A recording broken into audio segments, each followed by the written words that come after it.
Neville Marten from Guitarist magazine. And I'm Richard Barrett from Guitarist magazine. Welcome to another Guitarist Tone Lounge. Today we've got a couple of three PJD guitars in fact. Two are rather similar and one's rather different. What are you going to say about them, Rich? Well, this is the Woodford Standard, so it's purportedly more of a bass level, I suppose, though I have to say, looking over all these, I don't think that they've cut any corners particularly. No. But as you can see, this is the very familiar 3 single coil pickup layout. It's available with humbucker in the bridge as well, apparently. So yeah, I mean, it's quite an impressive spec sheet, quarter sawn, roasted maple neck, American ash body, with very neat cutaway heel there, and very secure fit, all the usual kind of stuff that we've found when we've looked at these guitars before. I mean, we're a hard tail. One of the benefits, I think, of that with the 3 singles particularly is just I honestly believe it gives a bit more tone. I mean, I had an old guitar from the mid-70s we were talking about earlier, and that was a hard tail and it weighed a lot. I mean, not that these do, that's quite a light. I'm going to guess at under £8 for this. But yeah, this thing was about £11. But wow, it sounded better than a lot of other similar guitars, and I found that this certainly has quite...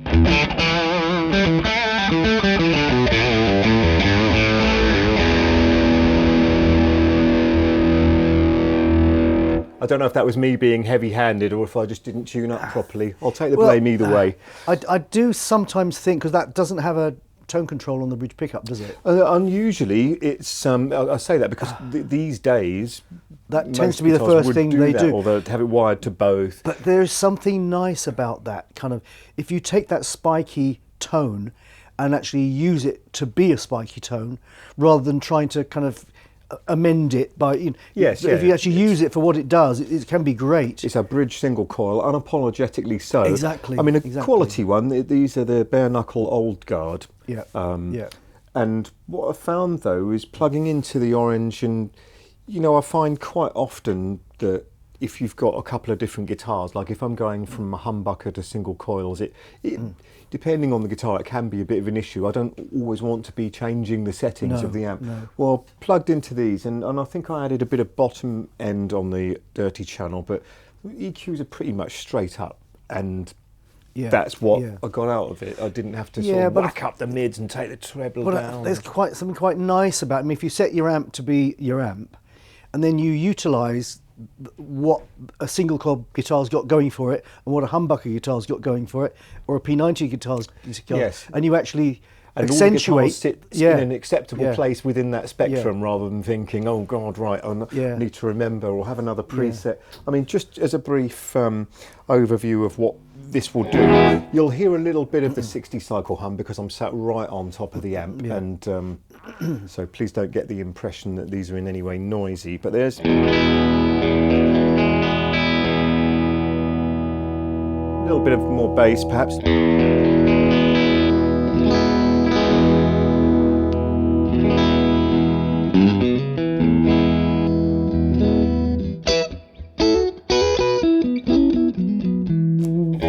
Wrong way.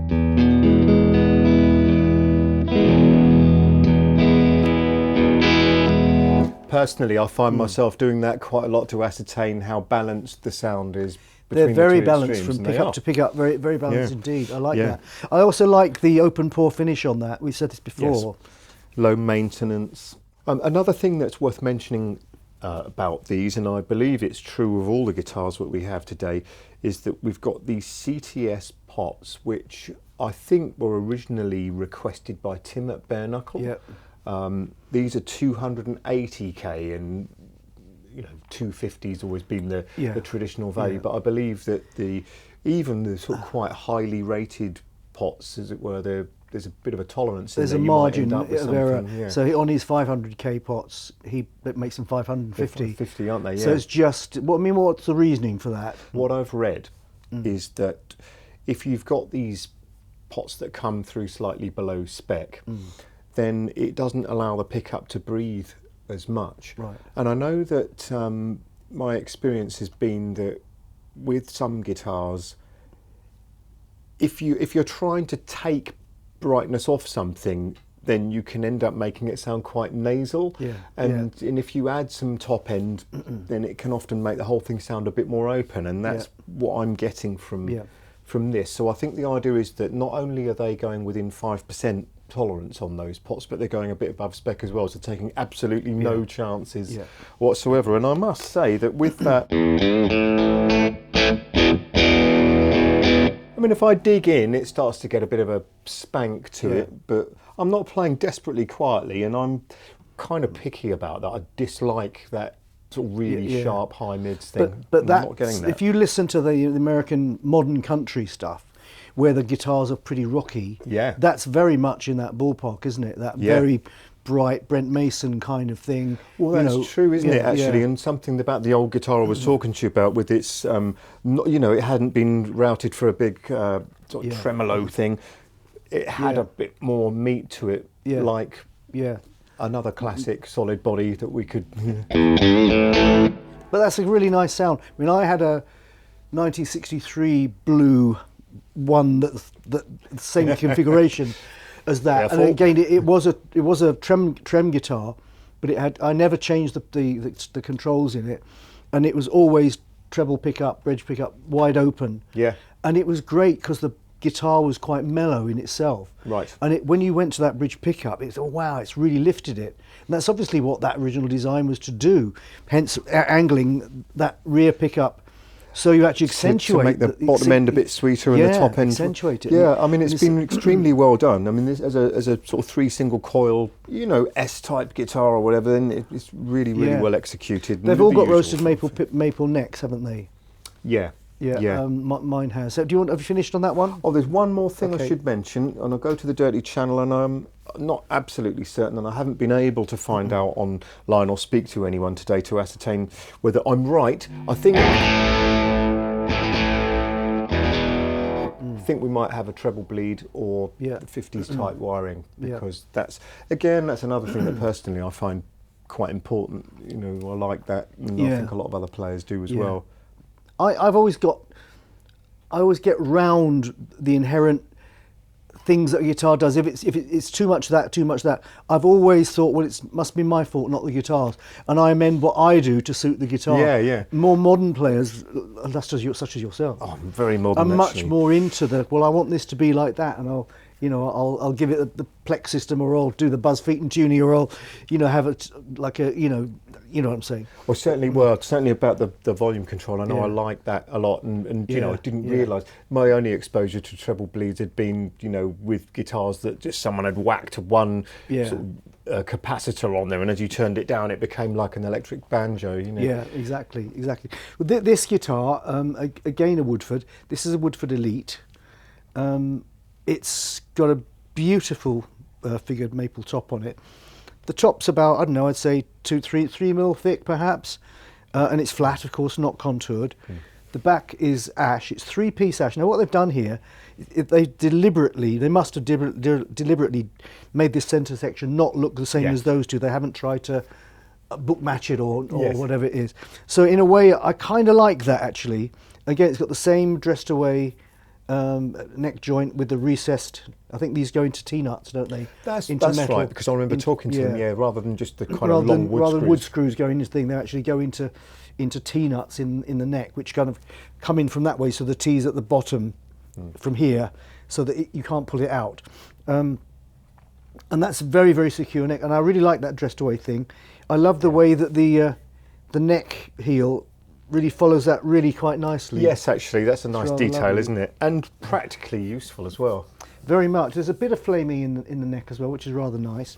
Rosewood fingerboard on here with those open rectangular, sort of oblong, I suppose, inlays. This has got just one volume, one tone, and a 3-way selector. I wouldn't have that going like that. I'd have that going like that. Trev Wilkinson, the famous guitar parts designer, he always talks about the playing arc. And I think that's a really good way to describe it. You think of guitars that got the control there, it's all, you go to the control, it all works Yes, like yeah. that. It's the same as your strum. I'd And I would pop the move that back round. plate off and just. It's a just yeah. 1 minute job. But yeah, these are very, very nice sounding guitars.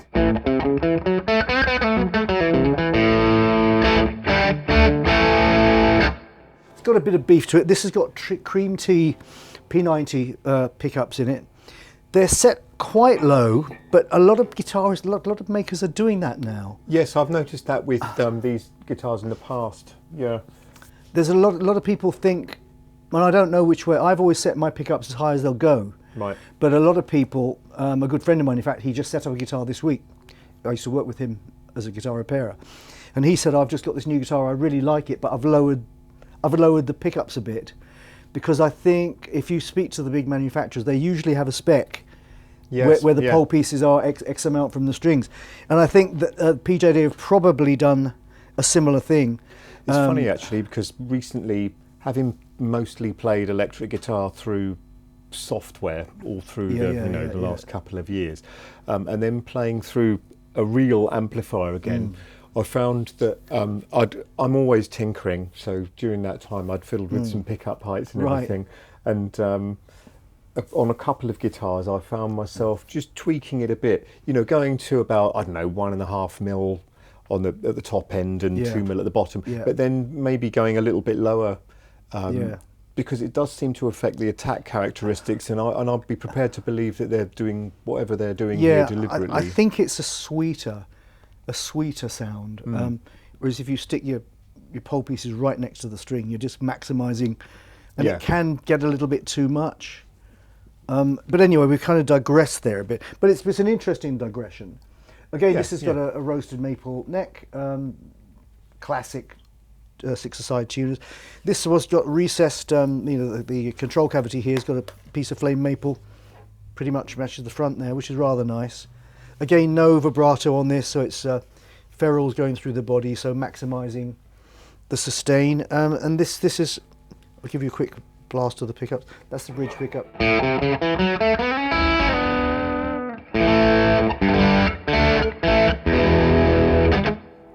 Both.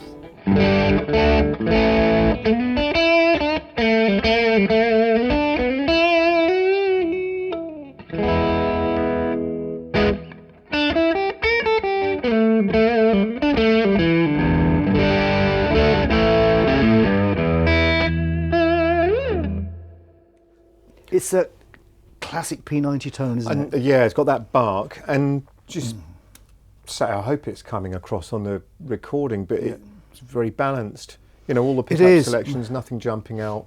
No, and it's kind of interesting to have a P90 on an ash body, because you normally have a P90 on a mahogany body. Yeah, yeah. So you've got a bit more of that, the bright push that you have with ash, working really nicely. Again, with a maple top on it. Yeah. It's giving them it clearly are P90s. I think I'd recognise them as P90s. But again, there's more of that. There's a little bit of that bridge pickup in there. It's sort of extended highs, a fat twang. Yeah.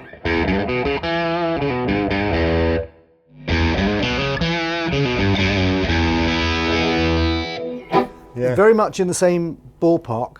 Yes. But these are obviously a little bit fatter. Just more of that. There's more girth. There's more girth. Whatever. Of course, I have an in-between sound, but it's just the one pickup and the other. Which classic kind of. I always think of it as a kind of country sound. That's just not really. Yes. When you turn it down.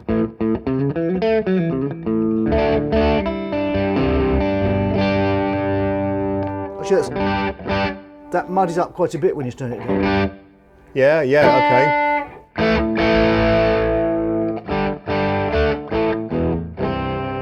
Oh.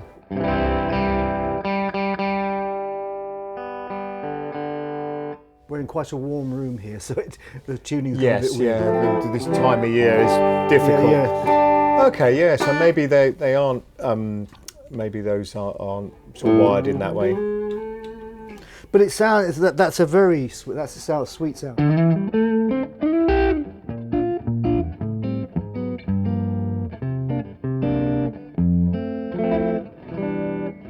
I can see in that situation actually where if you wanted to warm things up and get rid of some dirt, then that could work great. Yeah. I think the same as I've already expressed a preference for things staying bright as you turn down, Yeah. but I could quite easily imagine becoming a convert to that way of thinking as well. Yeah. And to be fair, it's worked on a lot of classic designs over the years. So Exactly, and if you Yes. don't like something, that's cheap and easy job to do. Yeah. Probably just swapping a wire. I'm sure if you ordered one from your dealer, you could say, "And can I have it with with a bleed on it or whatever. Yeah. But those are tiny minor things, and things of personal choice, really. Yeah. Well, I mean, just to sort of not to try and overstate that, but I guess there's probably maybe even more people that would hope to have a guitar behave in the way that one is, rather than have it staying really it seems bright. to be. It seems to be the modern way, but I do like. I mean, they're always made beautifully. These guitars, the fit and finish is exemplary. There's no, you couldn't get a cigarette paper between that neck and No, body. in fact, in the case with this one, you get the spec sheet that tells you the woods and the pickups and all that kind of thing, and there's about 20-point checklist, and it includes that, and checking all the bolts and to make sure that everything is perfectly. Perfect, so it doesn't look like someone's been fiddling around with the wrong size screwdriver or anything like that. Quite. I mean, that they've all the three guitars have got the 10-inch radius flattening off to 12 here, which does definitely help. And you don't really notice it. It's Not nothing at all. you don't feel at the Not at all. graduation, but it does make bending strings easier and less prone to choke off, because you get Yes. your 7.25 radius. You had to really balance your action. Yeah. So that they didn't choke It was off. a real compromise, in fact. Yeah. Very much, and you could never really get the action down that low. No, you just have to get tough. Yeah, exactly. And these are the Jessica frets, aren't they? On They all are of just these? frets, yeah. So And there's always, again, they it's do always a the useful top. fret job, don't they, on Oh, these? yeah. I mean, they really have gone into every detail, and they've not skimped on anything. I mean, everything from the jack socket, I think, is the highest quality. Yeah, it's all classy stuff. I mean, what I like about this, and indeed it's one that we'll look at in the middle there, is the fact that they've got the bling by the way of the timbers. Yeah. This is a really, really simple guitar, about as simple as you can get. 2 pickups on a solid body, no trem, very, very simple, but it looks really classy. I think you said before it looks boutique, doesn't it?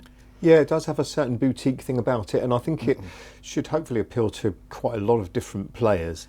I mean, I don't know if you have this, but I certainly reached a point really in life where you look at a certain guitar and think, I'm not going to be able to sort of wear that, and it's not something that I want to be stood there with, trying to pretend to be something I'm not. It's this true. is very versatile in its. Yeah, they are. They're great. I mean, they look classy, and there's enough bling on there to make you think that's a nice guitar. In the sunburst, the cherry sunburst, Yeah. it looks just as nice. In fact, pop. This is a bit more kind of subdued, I suppose, and that's a bit more in your face. It's slightly more look at me. Yeah. Well, should we play something? Just thinking that it's probably time to do something. Yeah.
notice a slight change in guitars. Richard's picked up the other Woodford Elite, and to all intents and purposes, they're kind of the same guitar. Both got flame maple tops and the ash back. The difference, the main difference is that's got the cherry sunburst back plate, which is quite nice. Yeah, actually that's neat. They've done a separate sunburst for that. Yeah. Full marks for detail. The difference is the pickups, whereas these are cream tea, they come from the northwest of England. They're bare knuckle that come from the very far southwest of England, and the guitars also come from the northeast of England. So they're very, very English kind of thing. So Richard's going to demonstrate both guitars because different player, different amp, you won't be able to tell if there is any difference. So when Richard's done with that, I'm going to pass this guitar over to him, and he'll do a playing test on both of them to see what the difference is, if any. Yes, yeah. I mean, this the amp is still set up the way I had it for the standard, so it's sounding pretty hefty. Actually, it's a lot gainier. These are the old guard P90s, I think, bare knuckle ones. So should we just dive in and see? I would. I gave it a quick tune and everything, and hit a couple of chords. So this is fairly new to me. What's going to come out?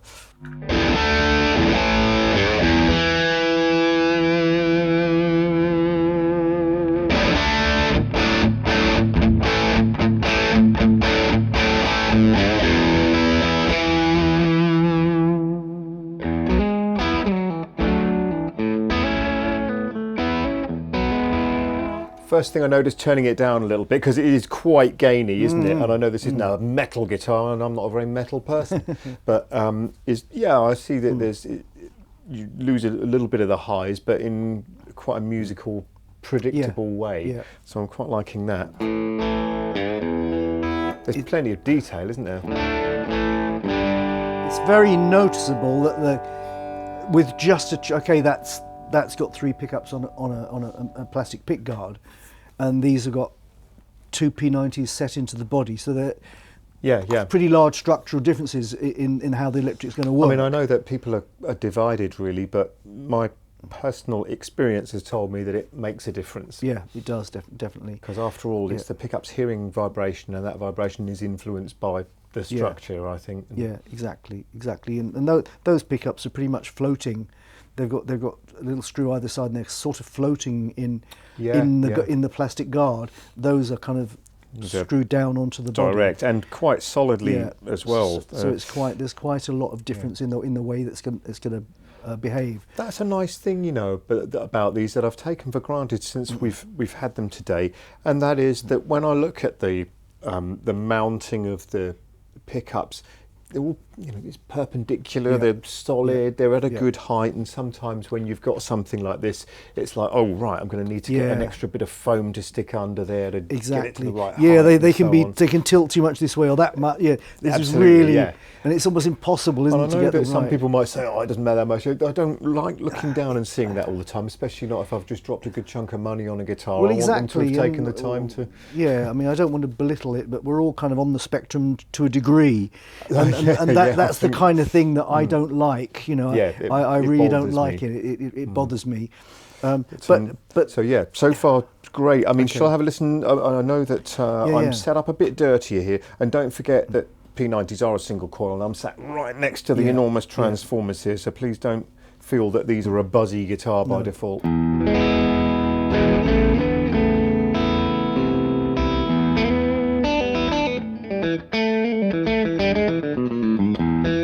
Fix that in the edit, won't they? I always love that quack that you get from two. The same with the humbucker. You put it in the middle, and everything thins right out, and you get this kind of quacky tone, and that's lovely. And that's with the guitar on about. Well, I've just moved it, but it's about about six or seven. And just a twist away from that more present lead sound. So I mean, just having a listen to the neck.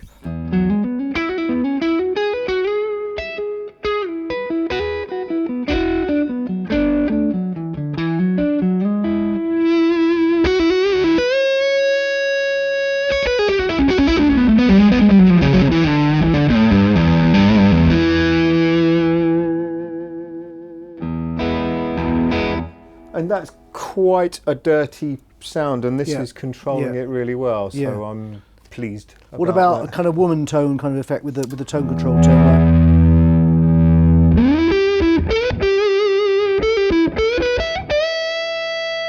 That's with the tone down to about 5 or 6. So I Yeah. should have my glasses on to look at it.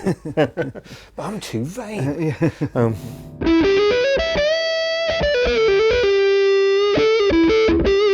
I really heard that change as I zeroed the tone. Definitely.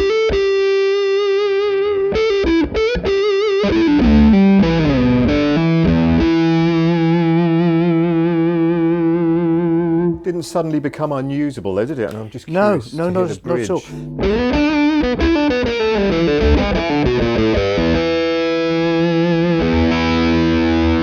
So there are shades of humbucker that could be had. I Definitely, think, definitely, and that's the thing about, you know, a relatively simple guitar with 2 pickups, 1 volume and 1 tone.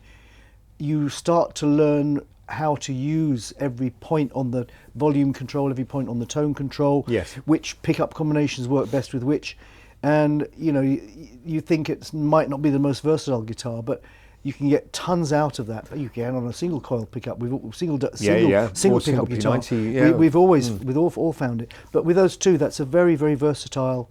Especially with the good quality pots and everything, because it will allow the pickup to sort of breathe and speak through stuff where, you know, with some guitars you turn them down and it's I know immediately. I know. So that does sound very, very nice. Okay, well, why don't we do a swap over, and I'll give you this one, so you can tell the difference between how the bare knuckle pickups and the cream tea pickups sound compared to one another. That'd be good, actually. Well, shall I play something for a sort of point of reference then? Yeah. And I'm just thinking that perhaps it would be a good idea, because you know when you've got the gain piled on, it can minimise the differences. If I just reduce that a bit at the amp, maybe not that much, but.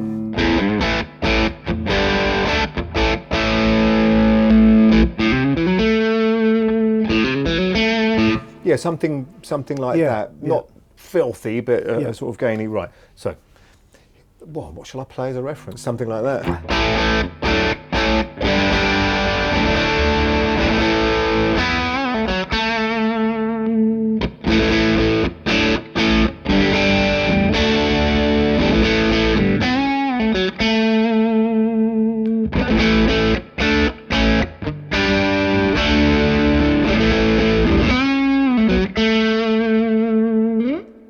Okay. So, if I do that, thanks awfully.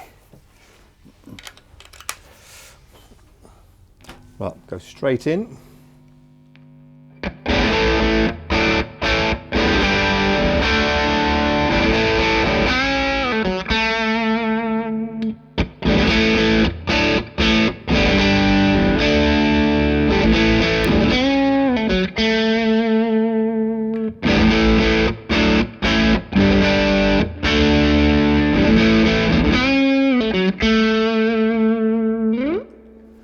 Interesting, isn't it? Yeah, there is a difference. There is a difference. From here on first listening, I'd say that might be gutsier. Right. But and also when you went to the neck pickup, it seemed quite bright compared to this. But that's just my first impressions, which could be completely wrong. What did you think as the player? My first impression on the bridge pickup, just going straight into the AGD thing, was that it might have been a little bit sweeter in the upper mids. Right, okay. Which could be down to anything really. But then found that the middle and the neck, had a lot of clarity Yeah. to them. Yeah. I thought they were both, I'd be happy to use that sound, and especially on a sort of bluesy gig, or even a poppy gig, or I didn't need loads of effects or anything. I think when you had both pickups on, that's often where you can tell the greatest difference, because one pickup on its own compared to one pickup on its own, they can often change a lot when you put the two together, because the slight differences are almost magnified, aren't they? Yes, multiplied. Yeah. And, so try the middle, but both pick up the.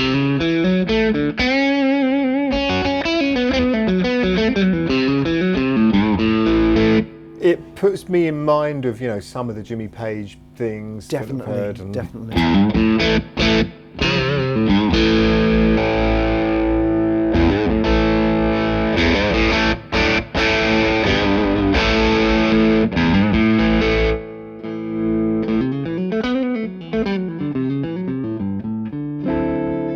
Try this one again and have a noodle again, because I'm trying to get in my head what I think the differences are. I mean, they're never going to be huge, because the aim of the pickups is to be kind of the same type of pickup. Yeah.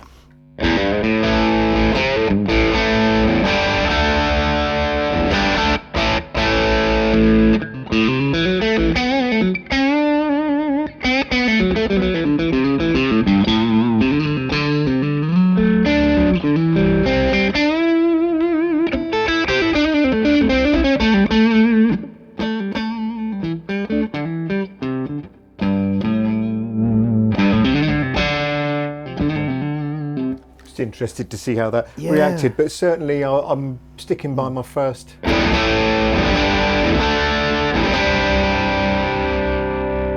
Might be interesting to hear that slightly raised and see if that brought a bit of the back in.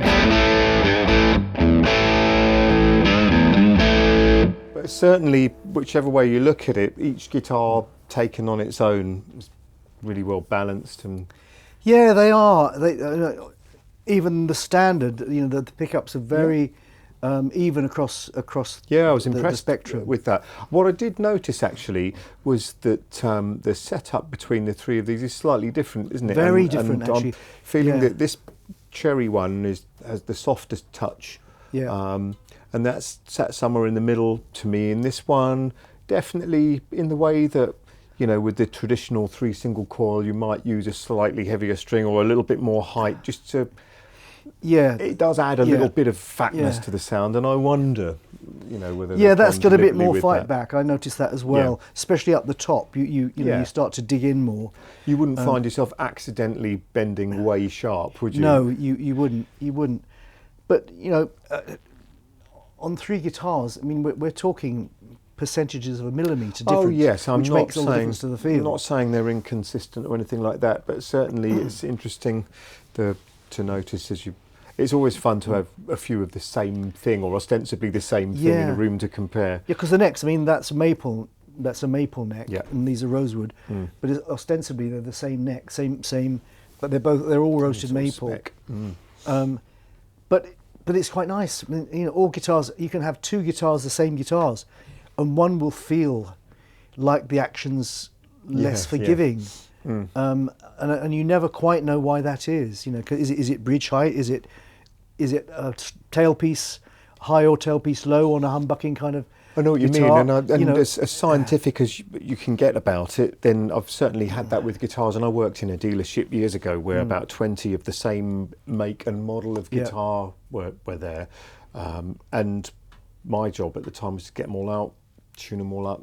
Yeah, but it's just some of them were really great, some were okay, and a couple were bad, but it was just. But as was ever the case, they're made with wood, they're made with living, breathing substances, aren't they? And those pickups, and this guitar might sound slightly, they're not going to sound a million miles different, but these are different woods put together with, I know what you mean. And if we had techs on hand, I'd get them to do that. As well, but we don't. But we don't. I mean, these things are all about first impressions, and very often, the first impression of everything is really where your heart stays, isn't it? Yeah.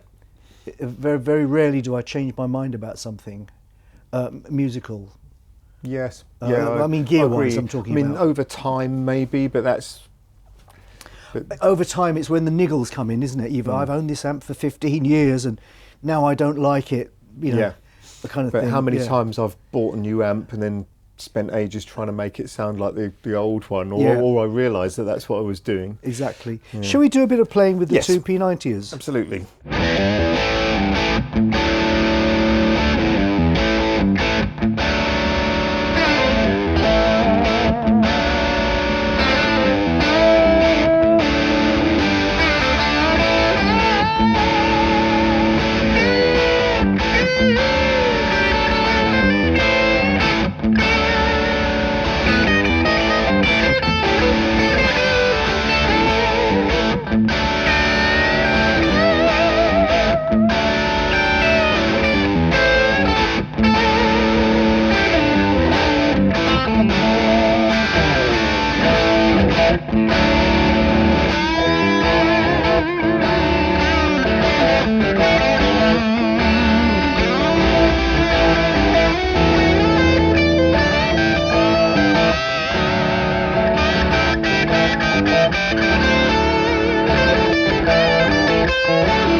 Okay, final thoughts. What do you think? What's your impressions?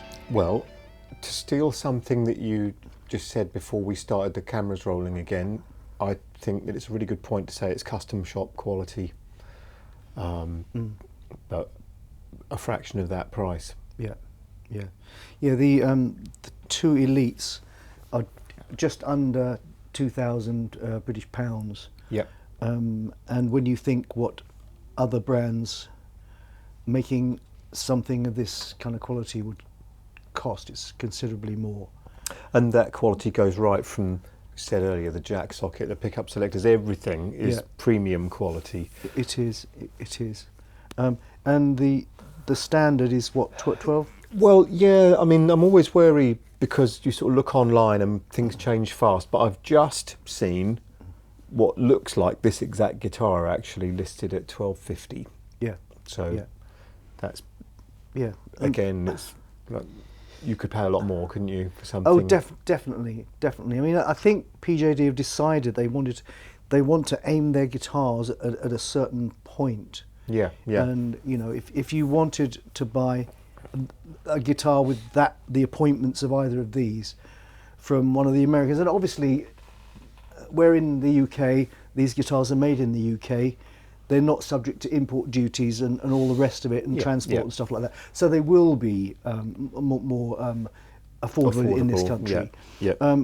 But that's not to take away from the fact that at a couple of grand for guitars of this kind of level and this kind of attention to detail, and I mean, they really do think about the guitars. They're not just, oh, let's make one in that shape and plonk a few things on it. I've got the feeling from the guys, that they have the working musician in mind. This isn't a sort of lawyer's guitar, if you see what I mean. And that's not meant to sound disparaging, but it is a known phrase, isn't it? Where it sort of comes out of a weekend, and they're the only people that can afford some of these guitars. They're not. I mean, that's very affordable. I mean, okay, it's a professional level guitar, and Eric Clapton could play that on the Albert Hall stage without a problem at all. Yeah, there'd be no problem. And likewise with these. I mean,